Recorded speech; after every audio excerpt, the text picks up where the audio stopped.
What's up, you guys? Sean Ross Sapp here. It's really Wednesday. I'm filming this Wednesday. That's why you're going to see me in the same shirt 3 days in a row. I promise I bathe occasionally. I'm joined. Let me see. I got to give him. Arrow Hawani showed me up a couple weeks ago with this intro. So let's see what I can do. Let's see what I can do. He was a contestant on The Ultimate Fighter 7. He is somehow a man who won Rookie of the Year and Most Improved in the same year. How is that even possible? He's a former Monster Factory heavyweight champion, the current Progress Atlas champion, the current WWN champion, a former Style Battle champion, and of course, the shit-eating wild man of professional wrestling, Matt Riddle. What's up, Matt? What's up, bro? How are you? Nice shirt. You have to talk if you want the camera to move to you. Is it the Riddle Bro shirt? Yeah, is that going to be up on your website? A fan made this Johnny Cake for Really? me. Yep, and brought it to me at the Michael Elgin show where I defended the Atlas title.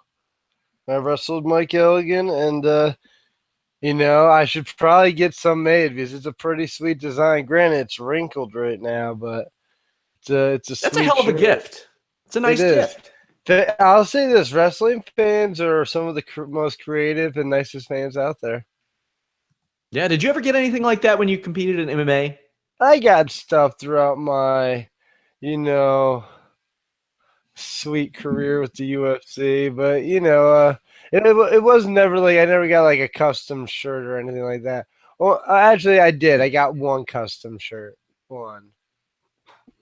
Well, the merch world in MMA is largely untapped. Like you see, like all the time, I'll see bootleg shirts that I'm like, why haven't the Diaz brothers done this? But instead, some bootleggers making a bunch of money off of like Nate Diaz's likeness, and I'm not surprised, motherfucker. Instead of Nate making that money. That's just what happens. Like he should be NateDiaz.com or DiazBrothers.com and sell merch right off there. Follow us on Instagram. They have some sort of clothing line.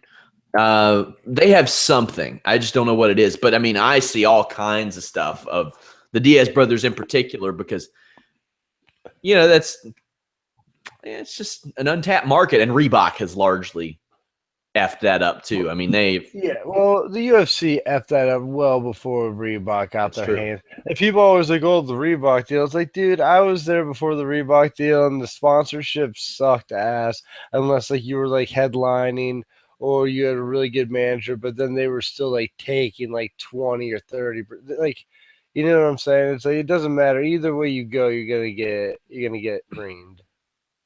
Yeah. Yeah. You had a busy weekend, dude.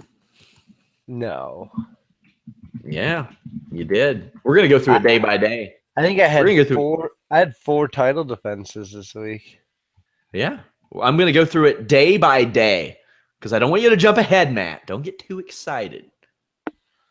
But you let's see. So wow, how many matches did you have? 5? 5. Jesus, I thought it was 4. So first off, you were at where were you at first? PWG Friday? I flew to Pete from Pennsylvania or Newark. From Newark to California, wrestled Adam Cole for PWG, which was pretty sweet. I think you saw him full guard on me. I did. I was about to bring that up because PWG is on their shit about getting these previews out timely now. They had it out the next day. I was stoked. I was so happy. PWG, everybody's like, all the boys in the locker room were like, I don't know what's going on, but everything's working really smooth these days. Like there's shows every month. Everything's happening on schedule. Like it's just, I don't know. Even when I first started there, it's like, there might be a show next month, or it might be these dates, but they're locking stuff in now long in advance. So it's good. I have a scoop for you. I have it on good authority that people like money, Matt. And I PWG makes some damn good money. Yeah, for everybody. Well, it's not just that. I like performing in front of good crowds too. And PWG is a great crowd. And, I also like going to California. So, granted, I would like to spend more than just one day or one match in California, but, wrestling's, it's just not the same. Well, the next day you went to La Boom. Yep. And that's considered another really becoming a mecca of indie wrestling. Basically the New York version. You defeated Mike Verna. Well, first off, I want to talk about the Adam Cole match. Sorry, I jumped ahead. He pulled guard and said, "I'm getting into your world." Yes. And I got to say, Matt, in the most normal way possible, you looked super jacked next to Adam Cole. I didn't realize he was that small. I'm pretty jacked. Not saying that you're not jacked. I'm just saying you were huge next to him. Yeah, yeah. I don't think I'm that much bigger. I'm probably only like 30 or 40 pounds bigger, but it's a solid 30, 40. Yeah, just 30, 40, just maybe 20, 25% of his body weight. Not that big. Yeah, not that much. How'd the match go for you? How did you like it? I mean, were you satisfied with it? I was very satisfied with it. It was very good. It was a lot of fun. Nothing too it was fun. I don't think it was too crazy. We didn't he didn't throw me on my head on a chair or anything. So easy day. So this is notable because technically your first match of the weekend against a guy from Ring of Honor. We won't necessarily spoil it all for you all who want to go check out the DVD and stuff like that, because I know there's a big market for PWG in that. We get a lot of people that are always like, PWG's got to stream. They got to stream. I don't think people really understand how much that would hamper the PWG roster if they tried to live stream, because a lot of the Flow Slam guys might not be able to do it. Yeah. Trevor Lee couldn't do it. Lucha Underground guys couldn't do it. Ring of Honor guys couldn't do it. The way they do it, anybody can basically do it. Like anybody. So yeah, it's a good way. It would really hamper things unless they're on Flow Slam. And no disrespect to Flow Slam, I think PWG realizes if they were to stream, they could make a lot more money just doing it themselves somehow. But you got to find a reliable method. And it's easier said than done. PWG, yeah. I think they're good where they're at. They just got to run steady. So at Pier 1, you beat Mike Verna. How'd that go? I mean, in the match. Well, you won. You won the match. I won the match. You defended your Progress Atlas title. I sure did. Who is Mike Verna? Tell the people. Mike Verna is I think, the Iron Man Superman or the Iron Superman or something like that. I think he's from New York. Pretty jacked up dude. Wrestler guy.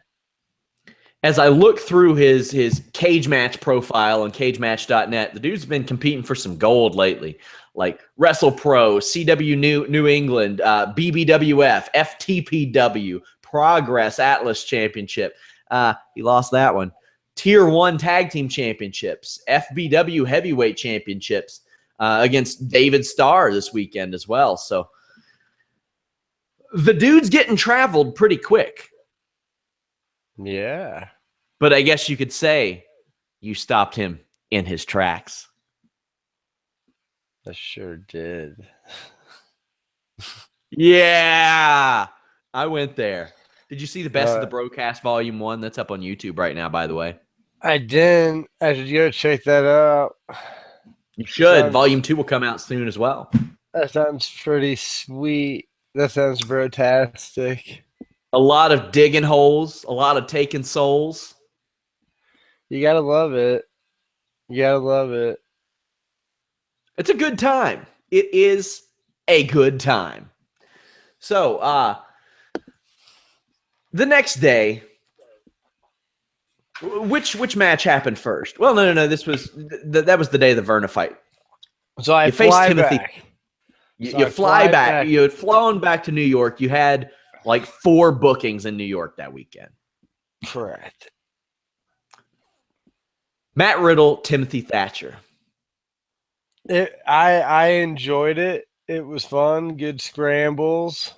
A couple big moves. Nothing too crazy. Mostly just hard hitting, striking, and chain wrestling, and then submission finish. Twister. You did win the match. I did. I beat Timothy Thatcher on American soil. On American soil, you beat Timothy Thatcher after old Stokely showed up on your podcast and talked a bunch of trash to you. Dude, it seems like every time somebody talks trash on this podcast, it's a guaranteed lock that I win. That's a good point. That's a very so good far, point. So far. So Maybe far. we should try for 3. I'm going to get Dan Hardy on the show or something. Oh, goodness. And if I lose that one, I'll cry. You might retire. You might just hang him up. So, Timothy. I'll quit the broadcast, quit the wrestling, quit it all. Come back, dropping from the rafters like Sting. But your hair's already grown out. Yeah, but maybe I don't know. I'll paint my face. Really sweet. I'll go warrior style. You ever gonna paint your face? You're gonna do one of those gimmicks? No. Well, I've already done it. I've already done it when I did the 10-man match at PWG. We were the second kitties. And I was actually the first one to get my face painted, and Sammy Callahan was doing it. I was like, "Are you guys fucking ribbing me? Like, the rest of you better be doing this because I will flip out." And then, of course, the rest of them did it. So it was a good time. So did Sammy do everybody's face paint? He did. Well, we took Pentagon's face paint, and then he did everybody's face paint.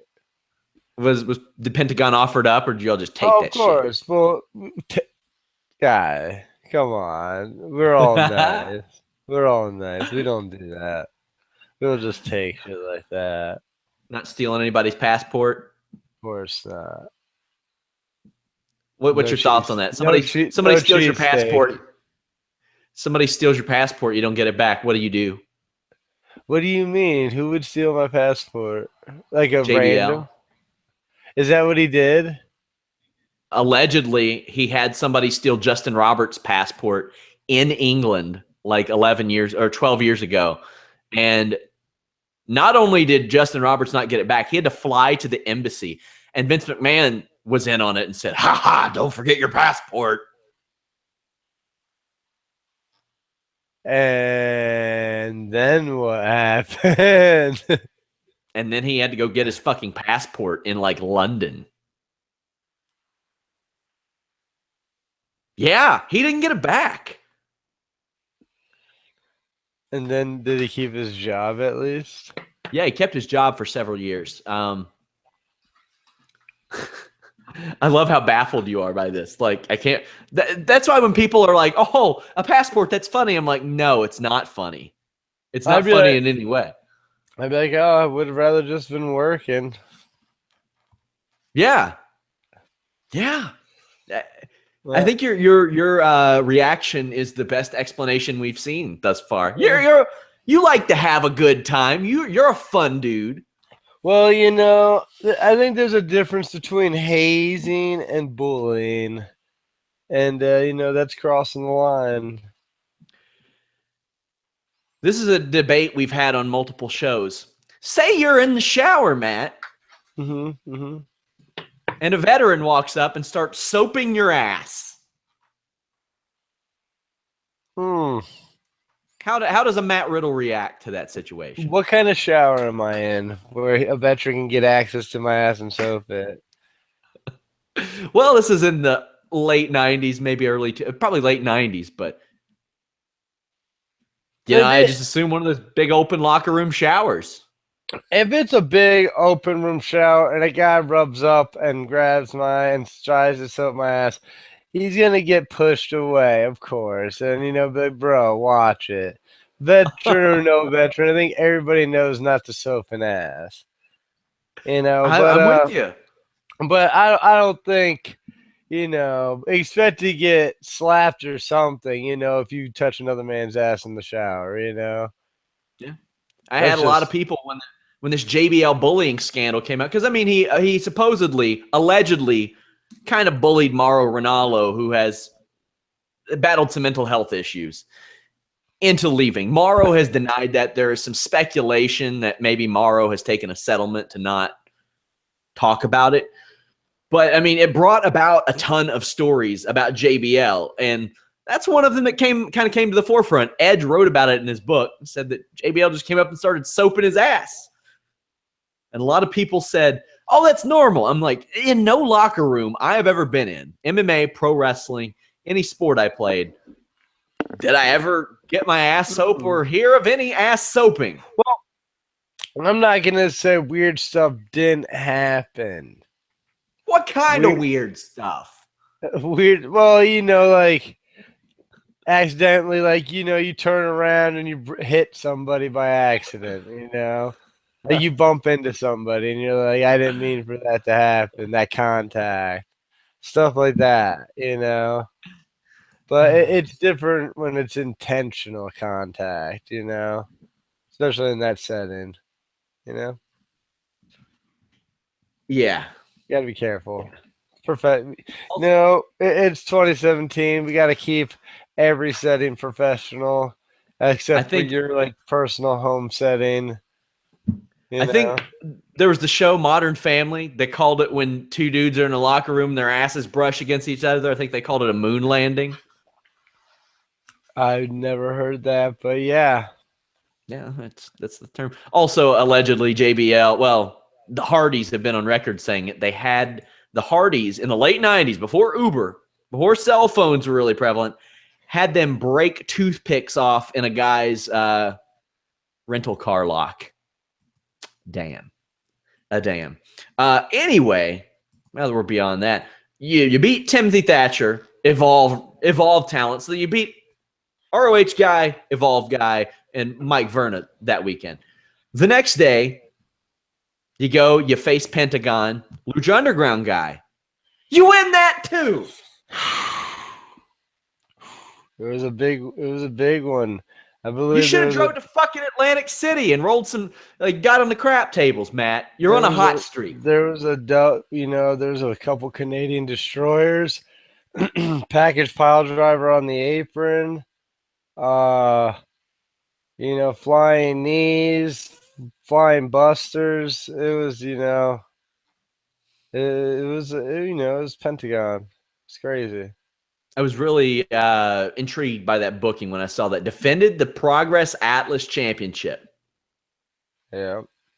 You are defending that title everywhere. Everywhere I can. Is that something that Progress tells you? Like, how do you get to go about defending that championship in other promotions? It goes back and forth. Sometimes Progress contacts them. Sometimes the companies contact Progress. I'm not sure how. There's always communication. Progress is really good with communicating with other companies. So. Well, I mean, why wouldn't they want their championship defended on other shows? It does nothing but increase their visibility, makes the match more important, adds some more stakes, gets the people more into it. I think it's really good. It is good, I think, and it's been fun. It will be fun to continue doing it as well. WWN Championship later that night, you defeated one Drew Galloway. And how about this? Joey Janela can suck on this one. You went 18 minutes. Oh, hell yeah, I did. I quit match for that one as well. Sorry, Joey. Yep. Sorry, Joey. Drew Galloway, WWE talent. So in one weekend, not only did you go 5-0, you beat an ROH guy, an Evolve guy, a Lucha Underground guy, and a WWE guy. Yeah. That's quite an achievement. I wonder if it's ever been done before. I'm sure somebody maybe, but I mean 5-0 one weekend. Have you ever went 5-0 in one weekend on the pro wrestling circuit? 5-0. Technically, yes, but then I like lost the next day because when I did 16 carat, I wrestled Yeah. Friday, won. Then I did Ambition, won 3 matches in the morning. Then I won uh that one at night as well. But then I lost Sunday night. Did Drew Galloway give you any insight to his newly refound WWE career? No, Nothing. I was like, like good luck, have fun in WWE, bro. Did he look at you and say, "Good luck, have Well, no, fun"? you know what everybody says to him is like, "Oh, I'll see you soon enough. I'll see you soon enough." Everybody says it to me, and I'm just like, guys, like, Don't I make me don't, blush. you guys, I don't think so, but you Why don't you guys, think so? I mean, I know yeah, you're very happy where you are now. I want to get that out of the way. yeah, Matt, you're doing awesome with WWN and yeah. Evolve, but why do you think not? Is it just a matter of you just liking what you're doing? Yeah, like honestly, like I literally just been hanging out at home for like the last couple weeks and like had like a lot of free time and like granted I'm leaving for 2 weeks now, but I'll be back for like a week and then I'll be gone for 2 more weeks and then I'll be back, in the States. Mhm.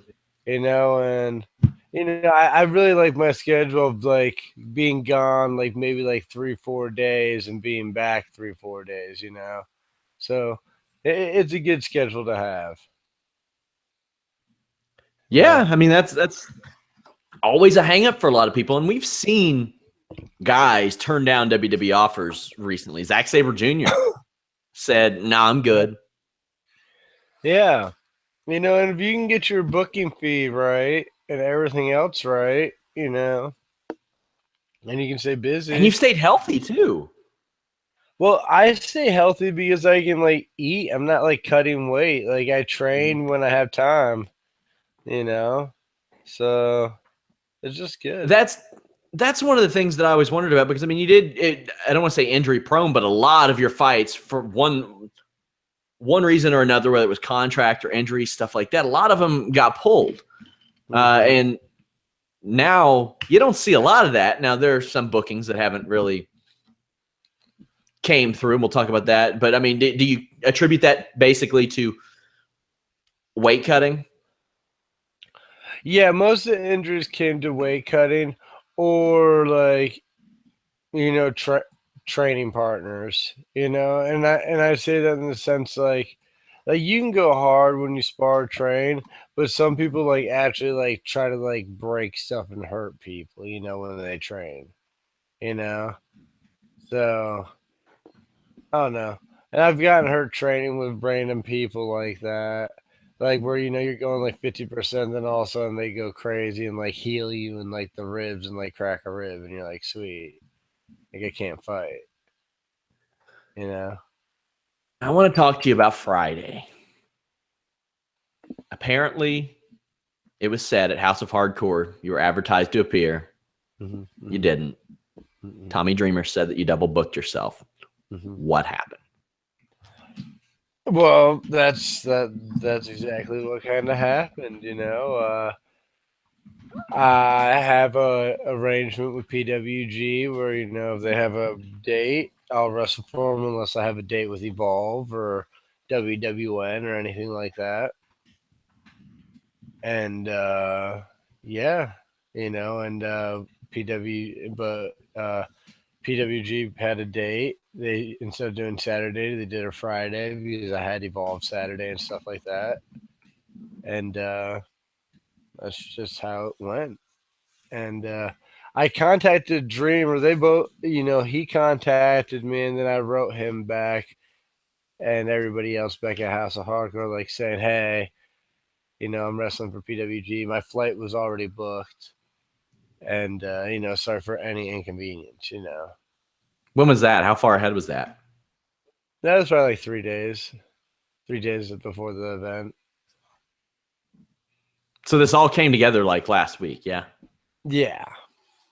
Well, because I wasn't sure which one I was gonna do, like because they didn't even give me an opponent for House of Hardcore. They gave me an opponent for PWG. Plus, But I mean, I they did obviously book you. plus the person I talked to with House of Hardcore, when I talked to them, said I told them that if I had a booking with PWG, I'd take it because I've been working for them, and me and Jeff Cobb have been tagging, and we're in line for a title shot. So how did they react to that? I mean, that is kind of short notice, 3 days. It seemed fine. I mean, do I expect to get a phone call tomorrow for House of Hardcore next month? Probably not. And I understand that, but I'll be in Europe as well. you know but like these things happen, and like it's happened with me. Like I remember one time I was supposed to wrestle for AAW, and I slipped off the road and crashed my car, and then I was like, well, I'm not going to drive like another like 6 hours to Chicago and then drive 9 hours home. So I was lucky enough I could drive my car 3 hours back and get it fixed. So it's like things happen. You don't work for somewhere, and then eventually they call you back, and possibly work with them. Do you think PWG should maybe let you know a little further ahead of time? Because I mean, that type of thing that can be rough on a promotion like House of Hardcore, losing to Matt Riddle. PWG let me know ahead of time when the date was, like when it was official. It was just that House of Hardcore. Like, I shouldn't say House of Hardcore. I should say the person I spoke with, House of Hardcore, and I'm not trying to bury anybody, so I'll just say the person I spoke with. I told him if I had a date with PWG, I'd have to take it. You know. And I remember then he promoted me. Then they promoted me like probably like the next day after we talked, and I was like, "Well, they probably shouldn't have promoted me because PWG hasn't got back to me about the dates, because if they go Friday, then I can't do House of Hardcore Friday, you know." Interesting situation, man. I think it was just a miscommunication, and that's all it was, and everybody's happy. I think. You get double booked a lot, Matt. I don't think so. I think it just, like that's I try to book accordingly, but with like But I the mean, locations and flights and dates, and it gets tricky. no, I mean, granted, the PCW thing, it appears that was on them. They didn't continue advertising you, but they didn't unadvertise you. You know what I mean? Which I think one? one day, Which one? Preston City Wrestling. Oh, okay. Preston City Wrestling. But yeah, like they had announced you, I think, in July for a December show or something. But when they were aware that you weren't doing the show, they never said, "Hey, Matt isn't going to be here." Now the AIW thing, that seemed like more miscommunication than anything. From when I talked to John Thorne, I talked to you. It just seemed like a miscommunication. Maybe your terminology wasn't up there. I don't know, but strike three, Matt. How long until you're out? And nobody books you ever again. The thing is, I stayed loyal to the promotions that have been booking me from the beginning and gave me a shot. That's why, like, I stayed loyal to like guys like Beyond, Evolve, Progress. I mean, one of those you're under contract to the WWN promotion, so I mean you Yeah. have to. So yeah. Well, I'll be honest, they're pretty lenient. Like I've talked to them, and they said they'd let me. Like if I have dates in Europe, I can take them. So So you're about to go on an expedition. yes, I've done it before. My Tell us bag's about overpacked. No big deal. I'm just waiting for my merch to get here so I can roll it up and organize it for a change. What time do you fly out tomorrow? 8 a.m. 8 a.m. I get in England, I think at like 10 o'clock at night or 8 o'clock at night, and then I drive to where the event is. And then I Damn. sleep. Then I sleep, and then I wake up, and then I go to the show and wrestle. And So then how I many wrestle days are you there? Like how many days, weeks in a row are you there before you come back? Because I know you have a couple of bookings stateside here in a few weeks. Yeah, I'm there until the bookings. And when are they? I come back for PWG. I think it's like the 19th. That's for PWG, the 20th for Evolve, and the 21st for Evolve. So you're there for like 3 weeks this first run. Yeah. And how many times do you wrestle then? And are you like open to picking up other bookings along the way? Because last time you were in England, that happened. Like they were like, oh shit, let me get some of that Matt Riddle action. Well, I don't know how many more bookings I can get because my schedule is pretty packed full. And I'm traveling all over the UK and Europe, and well, not all over Europe, but all over the UK and like to Germany and stuff like that. So, yeah, I don't know. And then after those bookings, you turn around and go back. Yeah. How long are you there then? A couple weeks? When I come back from the Evolve shows, Yeah. yeah, I'm there for a couple weeks. I'm there until June 5th then. And my last show will be against Kyle O'Reilly in Ireland. Ooh. I know he might be a fan favorite. I like Kylo. Yeah, I'm pretty sure they're all right. O'Reilly Yeah, in I get Ireland. it. I mean, he's never even wrestled for OTT, and I have, so you would think like maybe I would be, but Come on, his name's O'Reilly. He's a ginger. He's got the pale skin. I know. And he comes out to like an Irish like punk like, it's like very Irish. We know the score. We know the score here. We know what's up. They're gonna fucking go insane for him. I'm gonna be like, I'm probably gonna have to do the job. Oh man. Yeah. Should I make a prediction for that one? That way maybe you'll win. Maybe I should say that you're gonna lose so you'll win. Wait. That match is like 6 weeks away. Okay. That's not for a title, so that doesn't even matter. Doesn't matter. Are you saying wins and losses don't matter? Well, it matters, but it doesn't matter. You can like, especially if it's not for a title you're holding. Mm-hmm. Interesting.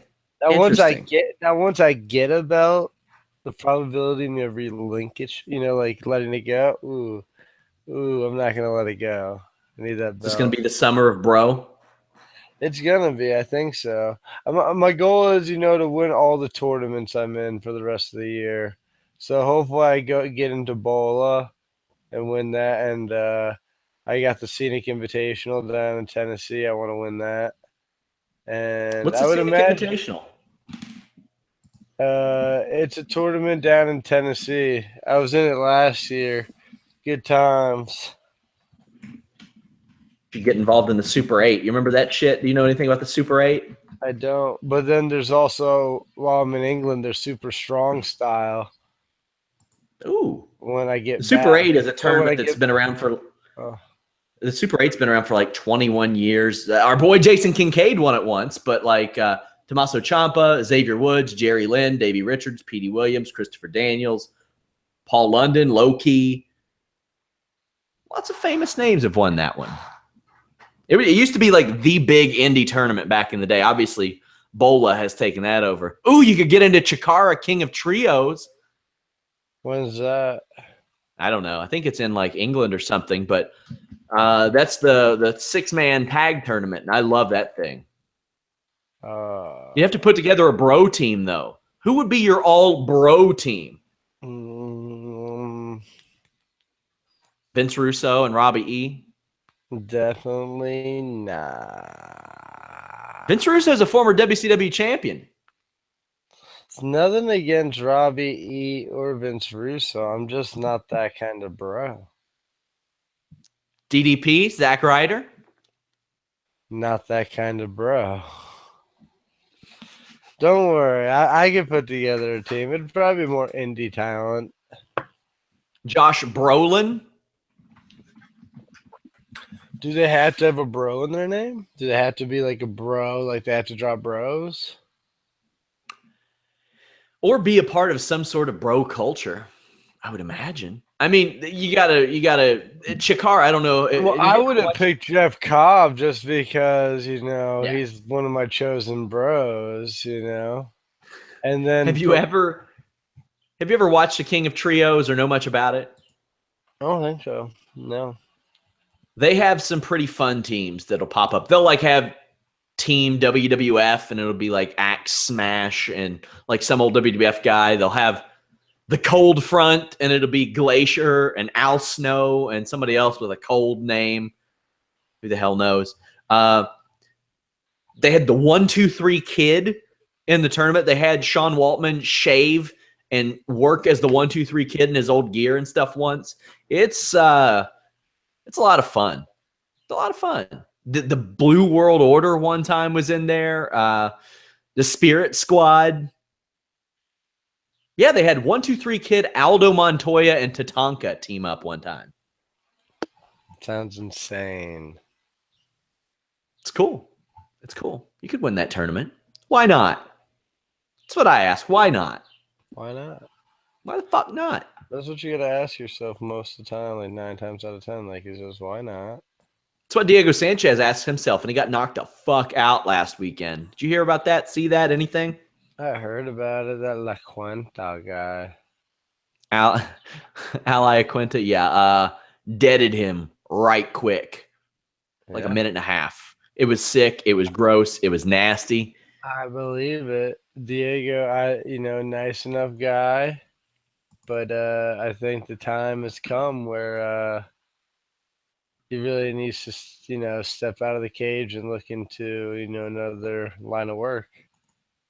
He told a story last week where he gave up smoking weed because he thought that he had a heart attack or heart condition that just went away. So, I mean, do you know who Dan Quinn is? Dan Quinn. How would I Do you remember that name? He was the dude back in like 08, 09 who had those crazy videos on the internet calling out Kimbo Slice and saying that stevia cured cancer. No. You remember that guy? Oh my God. He was like kind of like the underground MMA world was balls deep in that dude. And then one day, this dude was crazy as shit, Matt, saying that just taking stevia will get you ripped. You don't have to work out. You don't have to do anything. You can eat like a pig. Just eat pounds of stevia, which is a natural sweetener. Well, about a year into his crazy shit, he's like, I got a real endorsement. I got a great endorsement. And the camera pans over and it's fucking Diego Sanchez hanging out with this nut.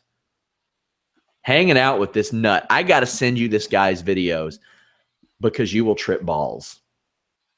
Stevia is the motherfucking cure, apparently. What else you got going on in the world, Matt? You spending time with the family tonight before you leave? Family tonight, hanging out. My mom's going to come over and visit. My brother's here watching Zachary while I do the podcast right now. Yeah, that's about it. Probably get some dinner, hang out. Gonna pack up the rest of my bags, and then that's it. That's all she wrote, sir. What does a Matt Riddle eat for his last dinner stateside before he goes to England? I don't know. We'll find out. And what kind of foods do you really miss when you're over there? They have a lot of the foods we have here. They just taste different, and they're not prepared the same. But not always. But not always. Like it depends on where you go. It really does. I want to try some real shepherd's pie in the UK. I love that shit, and I've never been to the UK. And it's like a pub. It's like kind of like a British pub food. I'll be honest. Shepherd's pie is shepherd's pie. It's pretty Smashed boy. potatoes, peas, carrots, Hey, gravy, and hey, like lamb and you go beef. to that pub branch that like I go to in Lexington, then you go to a place like the Cheesecake Factory. They step their shepherd's pie game up a notch. They bring it. I'll be They bring honest, it, I my go to friend. like legit Irish pubs where they have shepherd's pie and they're pretty tasty. Oh, we got an Irish pub here, but I live in a town where they use any excuse to get drunk. Like we have an asparagus festival every year where people are like, "Yay, asparagus! Let's get fucking drunk about it." Yeah, get drunk and smell our pee. Yeah, pretty much. Oh, that's got to be horrible. I've never drank I know, actually. because you I'm not pee a so much drinker. when you pee so much when you drink. Yeah, and oh Diuretic. man, that's a brutal combination. Oh, maybe Whoa. that's why they canceled it. They didn't have one last year. They replaced it with a wine festival. Smart move.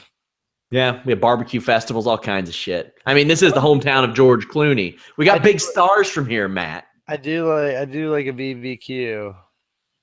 Man, that's my thing. Like, I'll That's take my barbecue any jam. day. And in Kentucky, we got it with the barbecue. We got it.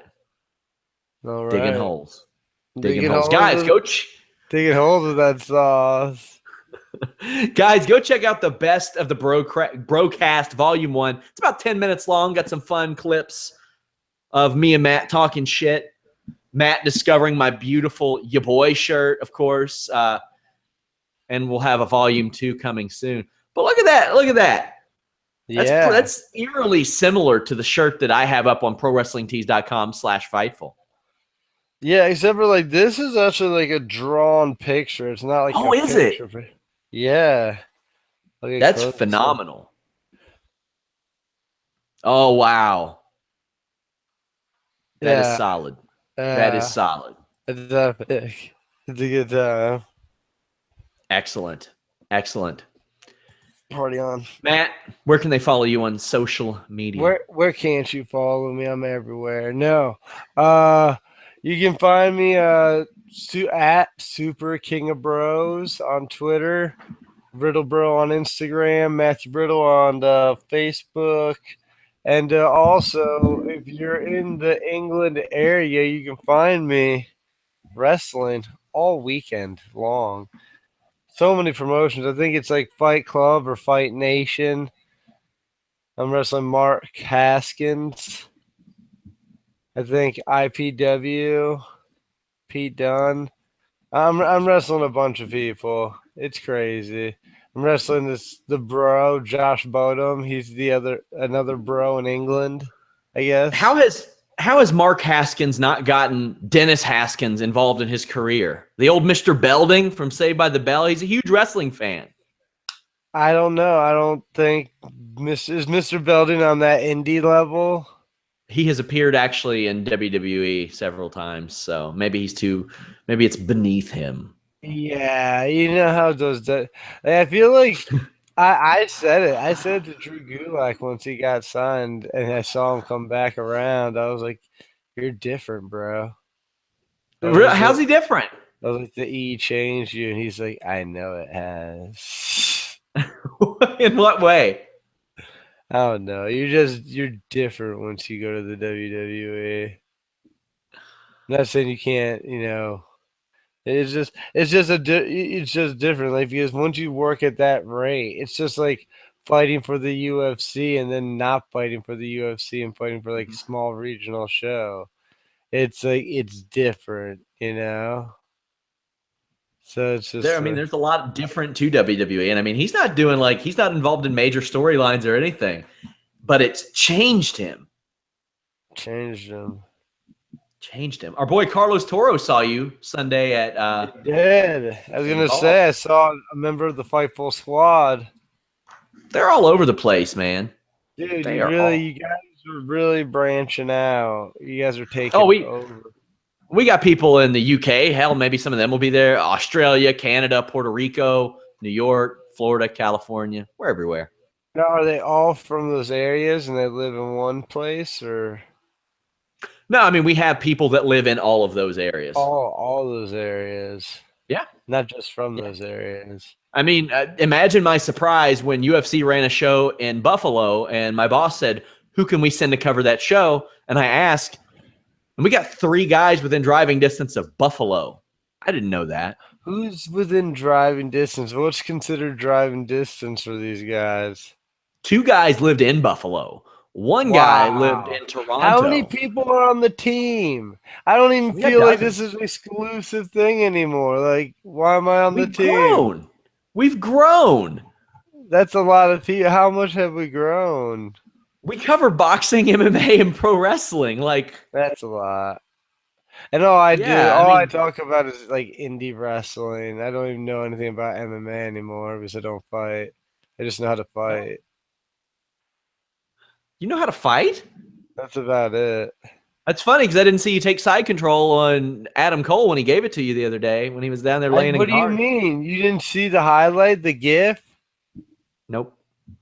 What'd you do? I'm going to pull it up on my phone and just show it to you. Hopefully you can see it with the visual. Maybe I stand corrected. I did what a gangster would do, something you probably would never be able to do because you're not coordinated enough. I'm plenty coordinated, way more coordinated than you. I can do an impaler. I've never seen you do an impaler. I don't need to do an impaler because I do real moves. Because you can't do one. You don't know how. You can't process it. Danny Cage probably saw you do one, and he was like, listen, you need to leave that to Sean Ross Sapp. Leave it to the professionals, the real athletes, the real stallions of the professional wrestling world. Don't branch out. And he probably looked at you and said, what was it, a cartwheel pass? Make some noise so I can hear this. Okay, yeah. Okay, yeah, I see it. You off and hit the flying armbar right there with ease. Grabbing it like a rodeo rod, one-handed, like a gangster. I stand corrected, Matt. Well done. Not as good as I would have done it, but I mean. Crowd pops. What? We're telling that story. You are. I mean, in reality, you could have just. Me and Adam Cole told one hell of a story. That's what we did, Sean. You could have told the Sakuraba stomp story where you just jump over his head and crush him into the mat. Yeah, but this was more a personality story, not so much a story of violence and just, decisiveness. He's got a great personality. I've interviewed him a couple times. Yeah. Good dude. Yeah. Guys with that kind of personality, I feel like every guy you wrestle from the Bullet Club, you got to wrestle a certain way because. I don't think he's in the Bullet Club anymore. I think he's fucking out. I don't know, man. I saw him and all those guys talking in the back at PWG. Maybe I know something you don't know. Thus far, everything that you've claimed to know that I don't know has been Submission Underground. Didn't happen. You wrestling for the PWG tag titles didn't happen. But you did get hot when I said you were going to lose to Trent Seven. You got mad. The shift of the podcast, it just changed. The mood just changed. You were super. What do you mean? I don't like to lose. You were super pissy after that. I don't want to drop this. I don't think I've never lost a title. Every title I've because even the titles I've even the Monster Factory title I was stripped of because I couldn't make a date. What do you say to Danny Cage about that? I don't say much about that to Danny Cage. I like Danny Cage. Do you like Danny Cage? I like Danny Cage. I don't think he handled that situation appropriately when he stripped me of the title. But why not? Why is that? What do you mean? Why don't you think he handled it appropriately? You think he should just run shows without a champion?